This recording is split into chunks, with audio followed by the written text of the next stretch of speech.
और चलिए महाकुंभ में आज का क्या कुछ अपडेट रहा है ये जान लेंगे। हमारे सहयोगी विवेक पांडे प्रयागराज से सीधे हमारे साथ लाइव जुड़ रहे हैं।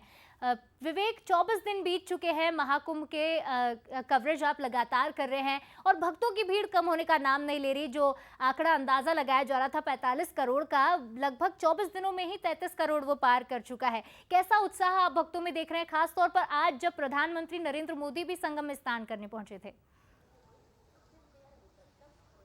जी शिवालिका, बिल्कुल जिस तरीके से एक आपने एकदम सही कहा कि अनुमान लगाने की बात थी, तो सारी एक्सपेक्टेशन इस महाकुंभ में फेल हो गई है। जो सोचा गया था उसके विपरीत बढ़ चढ़ के जो श्रद्धालु हैं वो लगातार पहुंच रहे हैं।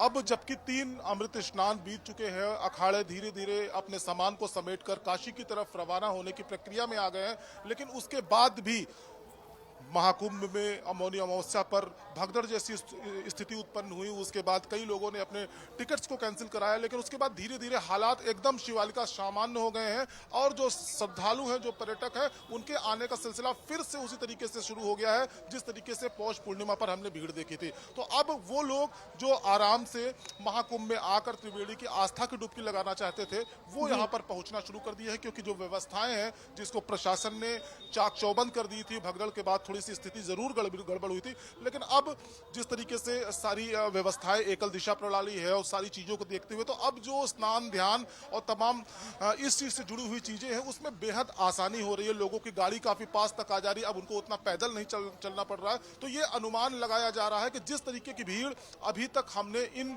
अमृत स्नानों के आसपास देखी है, अब उससे कम भीड़ अभी भी हमको देखने को नहीं मिलेगी। अभी लगभग 26 फरवरी तक ये मेला यहाँ पर रहेगा। भले अखाड़े चले जाएंगे, लेकिन अखाड़े के जाने के बाद भी जो जिस तरीके से इस पूरे मेले को 4,000 स्क्वायर मीटर में बसाया गया है, उसकी दिव्यता और भव्यता को देखने के लिए श्रद्धालु आते ही रहेंगे शिवालिका।